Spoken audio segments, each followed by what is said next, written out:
warahmatullahi wabarakatuh. Wah, hari ini kita ketemu lagi nih di segmen selanjutnya di Bicara Tentang Wanita dengan tema yang baru yaitu tentang inspirasi wanita. Wah, pasti wanita-wanita di sana banyak yang nunggu ya. Kali ini lagi-lagi aku tidak sendiri loh teman-teman. Kali ini aku ditemani oleh narasumber-narasumber yang hebat-hebat, yang luar biasa, yang siap untuk memberikan tips-tips, cerita-cerita, dan motivasi-motivasi untuk kita semua. Untuk narasumber yang pertama, itu bakalan aku kenalin, yaitu ada seorang pelukis internasional, kan beberapa penghargaan luar biasa, baik dalam negeri ataupun di luar negeri. Boleh dong kita kenalan dulu dengan Kak Zahida Salsabila. Boleh dong Kak Zahida disapa? Halo, good morning everyone. Halo, good morning. Kak Zahida gimana nih kabarnya, sehat? Alhamdulillah sehat, Kak. Oke, sebelumnya aku mau ngucapin terima kasih banyak banget untuk Kak Zahida Salsabila sudah mau datang dan mau sharing-sharing di acara Bicara Tentang Wanita dengan tema Inspirasi Wanita. Terima kasih banyak ya Kak Zahida. Ya, sama-sama. Oke, selanjutnya kita bakalan next ke narasumber selanjutnya yang gak kalah menarik dan gak kalah hebat. Beliau adalah seorang pengusaha kuliner yang mungkin gak asing di telinga kalian. Siapa lagi kalau bukan Kakak Alisa Fahiratunisa. Boleh disapa dong Kak Alisa. Halo, selamat pagi semuanya. Halo, seneng banget.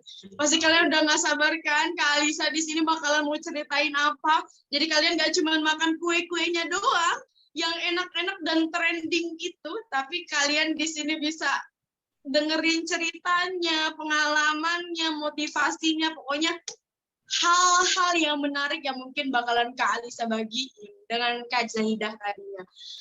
Oke, teman-teman, pasti sudah banyak banget kan yang penasaran, pengen dengerin cerita dari kedua narasumber hebat kita ini. Nah, langsung aja nih, Kak Zahidah, Kak Alisa, kalau mau tahu ini teman-teman udah banyak banget nih yang mention kita tentang apa aja sih yang sudah yang sudah kalian lewati selama ini. Oke, kita langsung mulai aja ya kakak ya. Kita mulai dari mention yang paling banyak itu adalah bagaimana pengalaman paling menarik yang pernah kalian alami. Mungkin mulai dari Kak Zahida dulu kali ya. Kak Zahida gimana nih, pengalaman apa sih yang paling menarik? Baik sih, Kak. Jadi pengalaman terbaik saya ketika saya mendapatkan pertama kali the best award for art gitu. Saya mendapatkan itu ketika saya berada di Singapura. Itu pertama kali suatu kayak kebanggaan gitu. Saya bisa menciptakan penghargaan dari seni karya saya sendiri gitu. Seperti itu. Wah, hebat banget ya. Kalau nggak salah Kak Zahida itu adalah salah satu nominasi Best Art pertama kali yang Kak Zahida dapetin di Worldwide ya, Kak? Betul sekali, Kak. Bener, ya. Keren banget. Kalau Kak Alisa sendiri nih, apa sih pengalaman yang paling menarik yang nggak bisa Kak Alisa lupakan? Boleh dong di-share ke teman-teman. Kalau pengalaman sendiri yang saya rasakan itu ketika saya bisa berkolaborasi bersama pendiri toko-toko kue internasional di Amerika. Itu benar-benar jadi impian terbesar saya. Wah, ya, seperti kita tahu ya bahwa toko kue yang Kakak Alisa sudah dirikan itu sudah bekerja sama dengan Holland Bakery, dengan banyak-banyak brand-brand ternama loh teman-teman, hebat banget. Dan ketika kakak sudah bisa berkolaborasi dengan mereka itu menjadi pengalaman paling menarik yang pernah kakak gak bisa lupakan gitu loh ya kak. Wah hebat banget ya Permisa. Teman-teman semua pasti masih banyak lagi nih pertanyaan. Oke, kita lanjut ke pertanyaan selanjutnya. Oke, teman-teman, pertanyaan selanjutnya itu kan untuk menjadi sosok yang seperti Kak Zahida dan Kak Alisa sekarang kan nggak mungkin langsung sehari atau 2 hari langsung jadi ya teman-teman ya. Nah sekarang kita mau denger nih, biar teman-teman nggak langsung mikirin, wah hebat banget ya Kak Alisa atau Kak Zahida bisa seperti sekarang, tapi di sini kita bisa mendengarkan cerita apa sih kesulitan-kesulitan saat dulu sebelum menjadi sekarang. Mungkin kita mulai dari Kak Alisa dulu kali ya. Kak Alisa, pernah nggak sih punya pengalaman sulit yang nggak pernah bisa Kak Alisa lupakan sampai detik ini?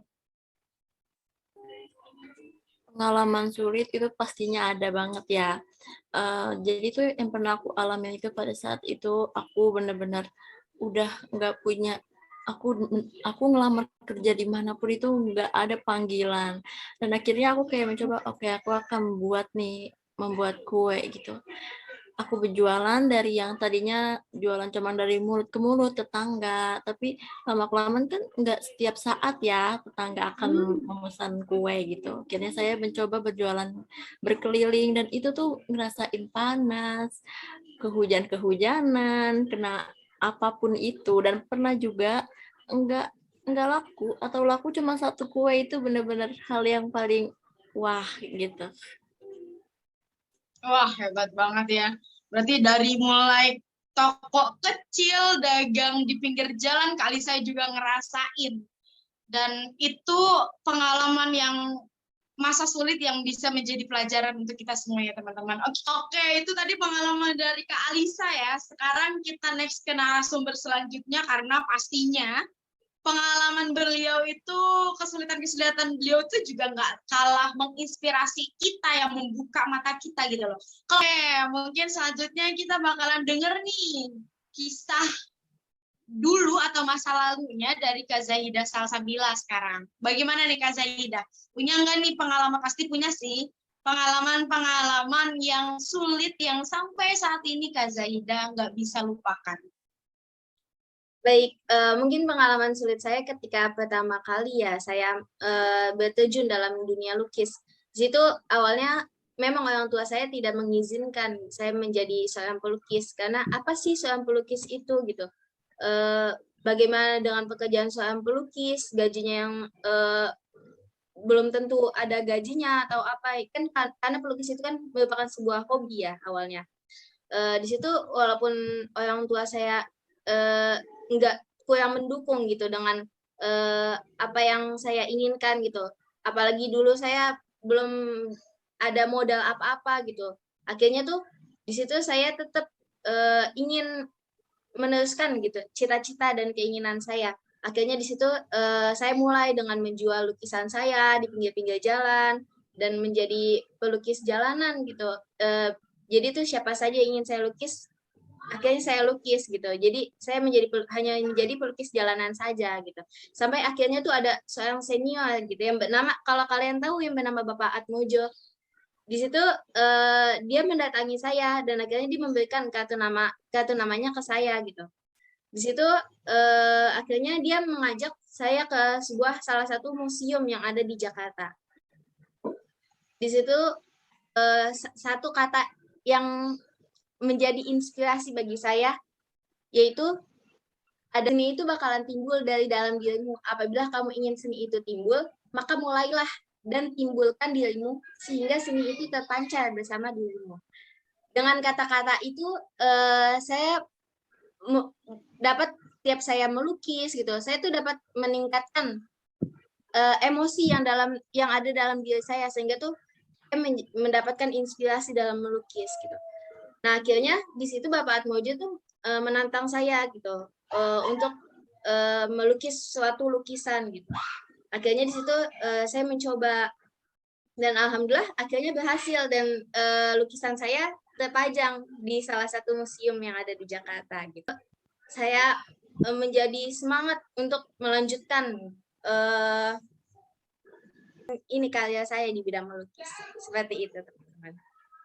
Wah, hebat banget. Boleh dong kasih tepuk tangannya dulu untuk kedua narasumber kita ini ya. Hebat-hebat banget. Sangat-sangat inspiratif banget. Oke. Pasti teman-teman udah denger nih ceritanya bahwa segala proses itu nggak bisa ya langsung naik sampai atas. Bahwa setiap itu ada stepnya yang tadi sudah Kak Alisa ceritakan, dengan Kak Zahida ceritakan. Oke, kita lanjut ke pertanyaan ketiga. Pertanyaan ketiga nih teman-teman, pasti ini yang paling ditunggu-tunggu nih Kak. Banyak banget yang dijadiin pertanyaan dan banyak banget yang mention ke aku tentang pertanyaan ini. Tips dan trik. Wah, banyak banget nih tentang teman-teman yang lagi nonton, itu pengen tahu nih, Kita mulai dari Kak Zahidah dulu ya. Kira-kira tips dan trik bisa menjadi seorang pelukis best internasional. Itu gimana, Kak?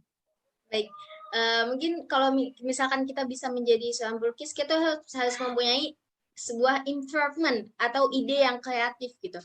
Kita harus mempunyai, ketika kita melukis, kita harus mempunyai inspirasi gitu, emosi. Kita tuh harus mempunyai emosi dalam melukis. Kalau misalkan kita tidak mengeluarkan emosi dalam diri kita, kita tidak tahu nih apa sih yang harus kita lukis gitu, apa sih yang harus kita gambar, kita nggak bakalan tahu gitu. Terus kita harus sering berlatih.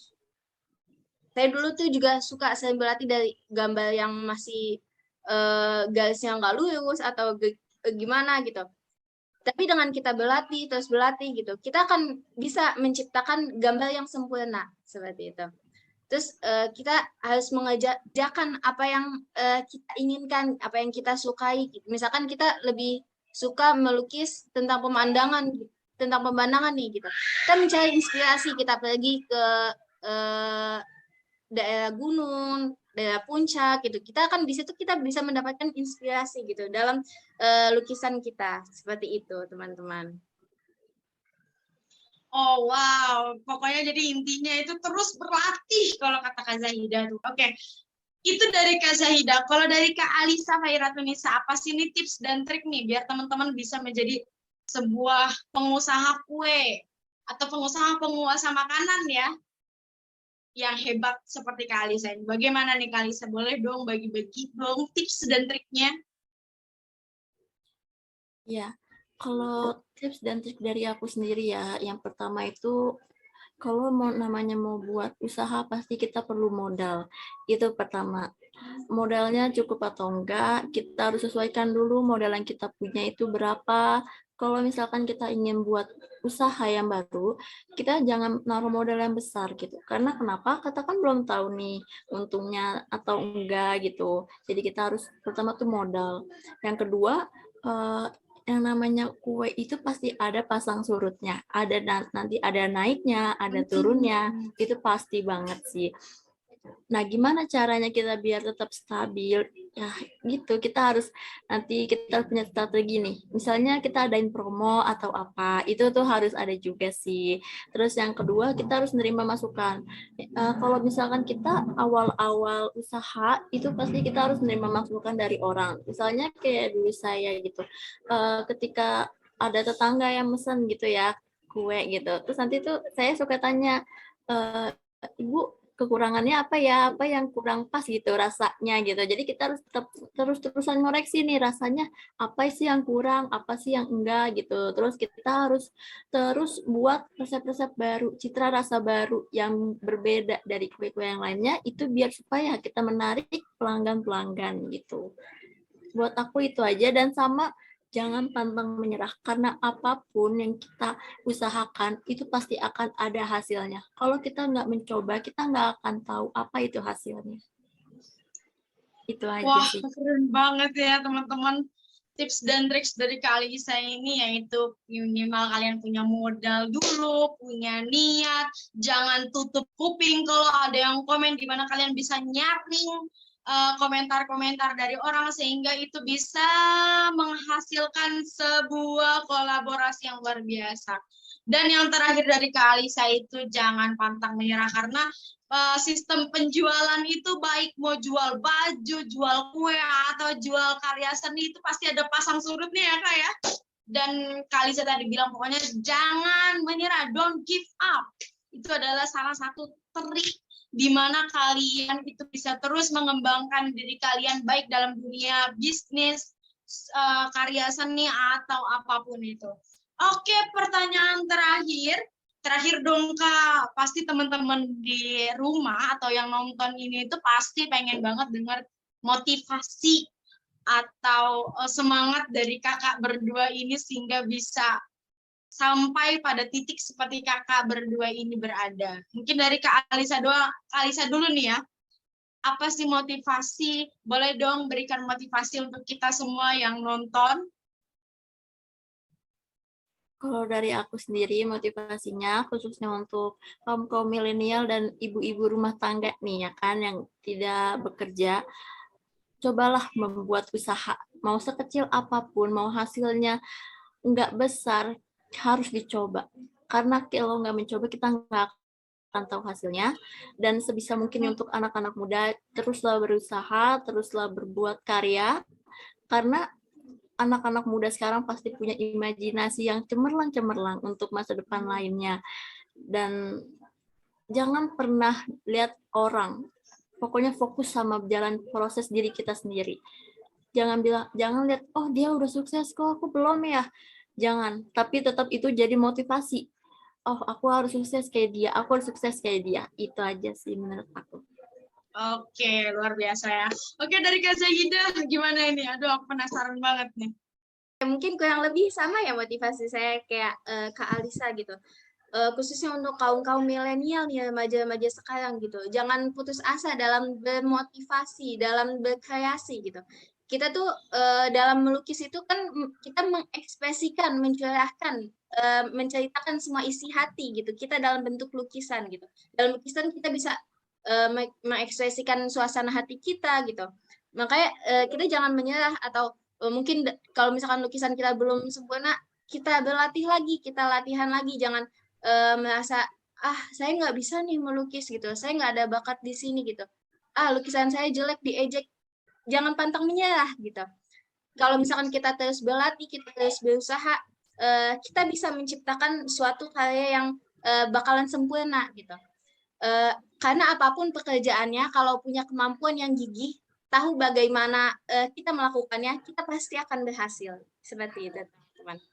Apalagi saat ini saya sedang berkolaborasi ya dalam di salah satu penyanyi di Indonesia untuk membuat desain album terbarunya gitu. Saya ingin mempersiapkan beberapa pameran yang akan diselenggarakan di museum di Jakarta tersebut gitu. Makanya kita tuh nggak boleh menyerah ya dalam apa yang ingin kita capai dan apa yang ingin kita inginkan dan cita-citakan, seperti itu teman-teman. Oke, baiklah. Dapat sedikit bocoran nih teman-teman bahwa karya seninya Kak Zahida itu bakalan kolaborasi dengan salah satu penyanyi Indonesia. Aduh, aku udah gak sabar banget asli, aku udah excited banget. Pasti teman-teman yang nonton juga pasti lagi teriak-teriak atau kayak gimana. Hari ini bintang tamu kita keren-keren banget ya teman-teman. Tapi sayangnya kita nggak bisa lama-lama. Tapi dengan waktu yang cuma beberapa menit ini kita sudah bisa mendapatkan banyak sekali hal yang bisa kita tangkap dari dua narasumber hebat kita ini. Mungkin itu saja ya teman-teman. Kita ucapkan terima kasih banyak, sebanyak-banyaknya dari untuk kedua narasumber kita, Kak Alisa dengan Kak Zahida. Makasih banyak sudah mau mampir di acara Bicara Tentang Wanita dengan tema Inspirasi Wanita. Oke, kita beri aplaus dulu dong buat kedua narasumber kita yang hebat-hebat ini. Oke teman-teman, kita cukupkan dulu karena aku ingin teriak-teriak setelah ini. Karena kita sudah mendapatkan bocoran luar biasa dari Kak Zahida ya. Oke teman-teman, mungkin sampai di sini dulu. Kita akhiri jumpa kita bareng-bareng. Terima kasih Kak Zahida. Terima kasih Kak Alisa sudah mau mampir ke acara ini. Pokoknya jangan bosen-bosen kalau Ale undang ya. Iya Kak, sama-sama. Terima kasih juga Kak sudah diundang di acara ini ya Kak. Oke teman-teman, mungkin sampai sini saja perjumpaan kita dengan Kak Zahida dengan Kak Alisa. Terus ikutin episode selanjutnya di Bicara Tentang Wanita. Kira-kira ada bintang tamu siapa lagi ya yang bakalan kita undang? Wanita-wanita inspiratif atau orang-orang di luar sana yang bisa memberikan kita inspirasi lebih luas lagi. Bagaimana kelanjutannya? Mari terus ikutin Bicara Tentang Wanita. Buat teman-teman jangan lupa subscribe, like, and comment. Jangan lupa nyalain loncengnya biar setiap aku buat video, teman-teman dapatkan notifikasinya. Dan ketinggalan video-video aku dengan banyak banget narasumber-narasumber inspiratif untuk kalian. Mungkin sekian dari aku, kurang lebihnya mohon maaf. Wassalamualaikum warahmatullahi wabarakatuh.